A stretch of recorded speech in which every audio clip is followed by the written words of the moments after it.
Okay, so zombie dice is what I'll be showing you today, and because it's a bit noisy, I'll be using a dice tray.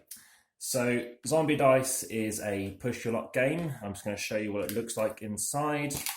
It's full of dice, 13 in fact. Now, the reason I'm using a tray is this does actually have something put inside it, and that something is a bit of foam because it's very noisy as a shaker without it. That's not too bad. It's pretty good with some deadening. I'm showing you on here because, again, quite noisy on a table. So it's a game whereby you're trying to, depending on what you think, either destroy the zombies or work with them. So what you want to be getting is brains. Brains are good, brains are green. So you can see there's a different distribution of the colours out there. There are 6 green, there are 3 red, which are bad, and there are 4 yellow.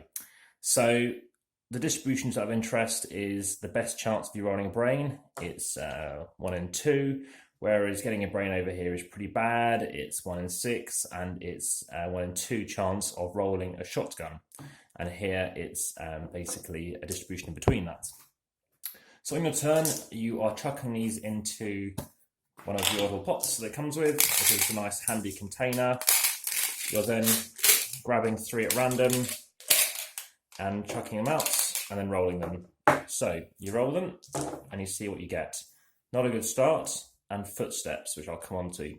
So at this point, you're getting no points. You have no brains. You haven't killed anything or you haven't shot any brains. So your best bet is to draw 3 more and to roll again. So you basically put your footsteps out to the side, shotguns off to one side as well, and roll. So you've got another footsteps. This time you've got a brain, which will give you 1 point. And if you hadn't rolled a 3rd shotgun, you could have banked it and kept on rolling or made a note of your score. But in this instance, you did die or you did faint, which means it's then somebody else's turn, and then you're going to have to wait until it's your turn again before you can roll again. It's their first to 13 points, and that's basically who wins. In a tie on 13, what you're doing is then you're looking to increase that. So if you're in the final round where someone rolls 13, then it's up to you to try and push that. And I've seen people go as high as 22 before.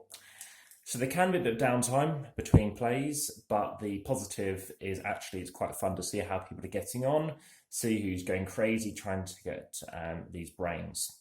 Now, I mentioned footsteps. If you happen to get 3 footsteps, that means you must roll again. So basically it's saying, look, you've tried to luck out by doing this, now we're forcing you to do something. So it's a small game, it's not too expensive. There is an expansion or 2 involving the TARDIS, amongst other things. I think they're quite expensive compared to the price of this game. By all means, I'll let you decide obviously the price on that. It's a Steve Jackson game, and yeah, I think it's worth checking out. It's a pretty good game. It's, like I said, it's small, it's a filler, and like I said, the rules fit in there nicely. Yes, it's not a nice square box, but I think that's quite a nice change because there's always a side of your bag where you can fit something in. So, see what you think.